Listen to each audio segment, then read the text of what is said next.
money machine. There it is. Hey, is that the same people? Rich banker men from Germany flying under the banner of the Red Shield. They finance both sides of the war. We must hurry. That's him, the Red Shield courier. Shoot him. No, I'm not shooting anyone. Damn it, Pie. What? He beat everyone back with the news of the war and told England that Napoleon won. The Red Shield bankers in London pretended that England was doomed and started selling their English stocks. The English went into a selling frenzy to get rid of worthless English money. But the English won, right? Of course they won, but it was a trick by Red Shield. They waited until the stocks plummeted to pennies and then bought England back for nearly nothing. What? They did that? How? When the English leaders found out, they had no choice but to give themselves over to the Red Shield. Their money was gone, and they were slaves to the Red Shield war debt. Since that time, the English have been paying their national taxes directly to the Red Shield private bankers. The people have no idea. But the bankers bragged about what they did to us, laughing at us all the way to the bank. Why, it's the best business I've ever done. If I can control a nation's wealth, I care not who makes its laws. Oh, is this what Jefferson wanted to show me? No, look.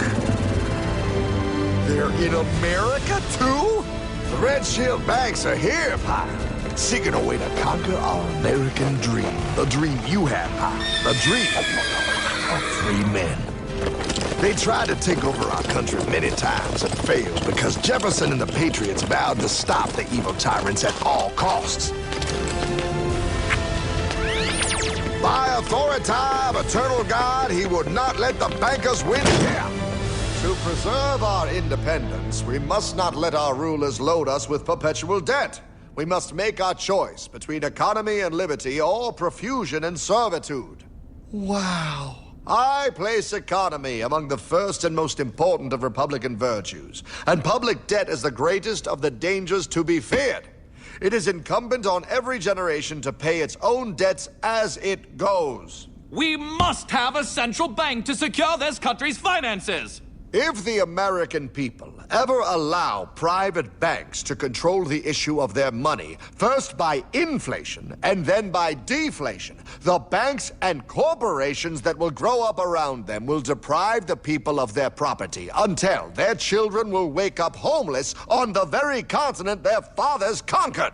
Jefferson, you're mad. This country will have a central bank.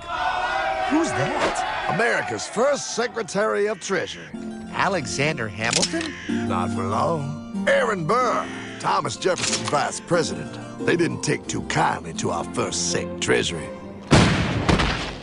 Sweet shot, Burr. The first attempt at a central bank only lasted 20 years and we shut it down. But the bankers tried again against Old Hickory President Andrew Jackson. You are a den of vipers and thieves. I intend to rout you out. Then by the eternal God, I will rout you out. After surviving an assassination attempt, Jackson finally defeated the bank in 1836. When asked what was the greatest accomplishment in his life, Old Hickory replied, I killed the bank. And those were his last words. I killed the bank. And with real money backed with real gold, our country experienced the greatest boom in any nation's history. Oh, it was beautiful, pal. But the bankers, greedy for more power and wealth, were concocting their most ambitious plan yet to once and for all take control of the finances of the United States. In 1910, a secret meeting was held at the J.P. Morgan estate on Jekyll Island off the coast of Georgia. This meeting was so secretive, so concealed from government and public knowledge that the 10 attendees used code names. I am clearly the richest man, so I should be the one to run the super-secret central bank. I own all the oil in America. I'm clearly richer than you will ever be, hula girl. I should run the super-secret central bank. You're nothing compared to me, lube job. I shall run the secret bank. Silence! Supreme Master Leader, I didn't know you were gonna be here. I'm not. Neither are you, dumbass. Oh, yeah, right. He's so smart. None of you shall run the bank. We have failed in the past because of openness. This time, the key to success is secrecy. The people must believe that they run the bank. Yes, brilliant! A sneak attack. What's the plan? We first create panic, then we show them the solution. With our man in office and well-planned timing, we will have our central bank. And so the people think it is theirs. We shall christen it Federal. The Federal Reserve.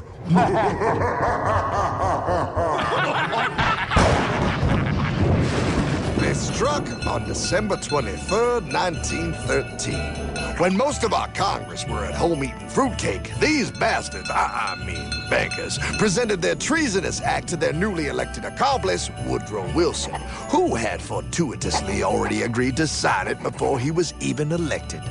Wait, the IRS? I thought we always had the IRS. No, pal. They did this to us too. The Fed now has the exclusive power to print America's money.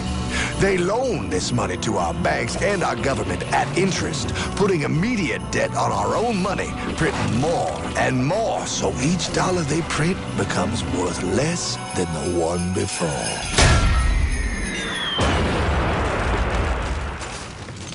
Merry Christmas. What in the hell is that? That pie is how our government now must pay back these debts to the Fed. Your taxes do not go to your government. They don't? It's the greatest theft in human history. But, oh, okay, I mean, I sort of get what you're saying, but it's all so confusing. And really, Hartman, I don't see how it affects me at all. If I had more money, none of this would have happened. Hartman?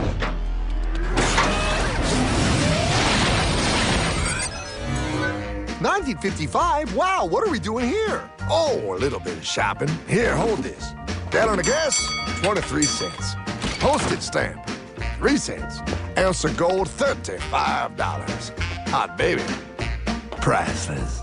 Best be getting back. Hey, Hartman! I need my car, man! Oh, was that Michael J? Yeah, he'll be fine. Now, pal, would you agree that you have the same exact things you had in 1955? Yeah, 1 stamp, 1 gallon of gas, 1 ounce of gold, and 1 home. Wow, we just made a lot of money. Hey! Gotta pay your taxes. Bet it's nice to have made all that money. Wait, that isn't fair. Now I actually have less money. I can't even go buy the things I just sold. The IRS and the Fed's inflation work together, pal. They aren't just taxing gain, they are taxing their inflation. You are no richer than you were in 1955. Now, does that sound fair or American to you? Yeah, but I mean, who doesn't hate taxes? I hate the IRS anyway. Pal, the higher they make the inflation, the more your money they take. It's thievery. You're not paying taxes on any more. You are paying taxes on the same, and now you have less. They take our property away right in front of our eyes, just like Thomas Jefferson said they would. What's that? Oh, they found us. Quick, my sword. What sword? We don't need your banking machine. I'll condemn you to die, damn it. Die! Pile, the Yankee bogey on my 9. Take him at his knees.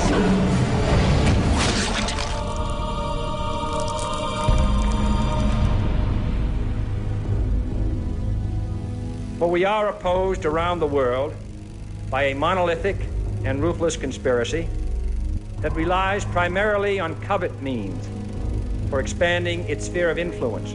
What's happening? Where am I? I believe perhaps you understand now, pal, but you are afraid. JFK. Hartman, what does this have to do with my house and my dog? Oh, okay, that's enough. I want to go home now. This is the last president to stand up to the Fed. You must see.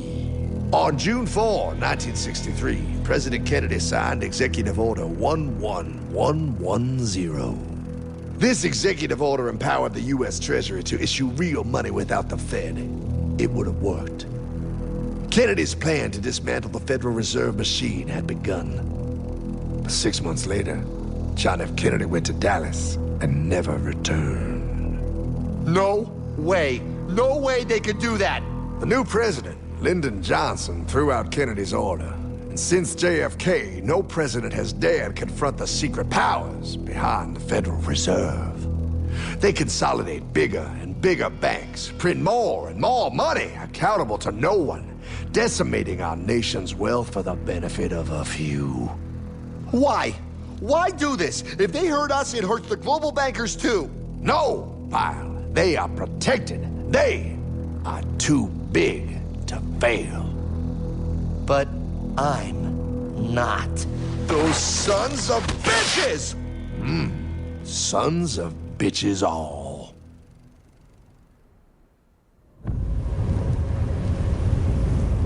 The day was cold. The wind sharp and strong. But we were determined. The bankers and their parasites had us vastly outnumbered, but their hubris made them weak. Not like us. Not like this band of immortals we have assembled. We have come to take back our... Hardman? Is that... My dog. Oh, Then the inevitable. The money kings could ignore us no longer. They sent an emissary, a cog in their machine of greed to bring about our submission. Hank Paulson. Hardman, this is blasphemy. We own the corners of the earth. It is futile to challenge us. Oh, I've seen that look before. That of a predator taking in the scent of its prey. Bold, fearless, the look of a free man. You have come far, Hardman. Farther than most. Be smart now. Join us. We will bring you money, power, everything you want. You can be one of us, if you will kneel.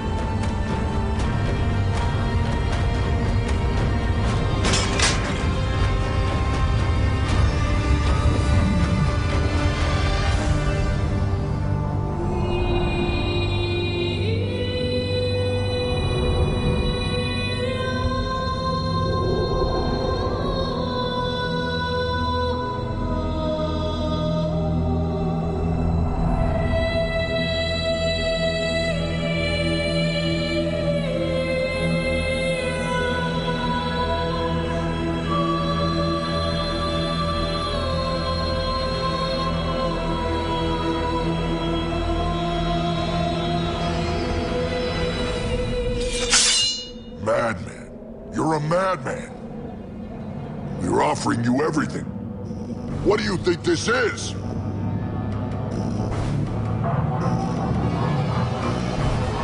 This is America!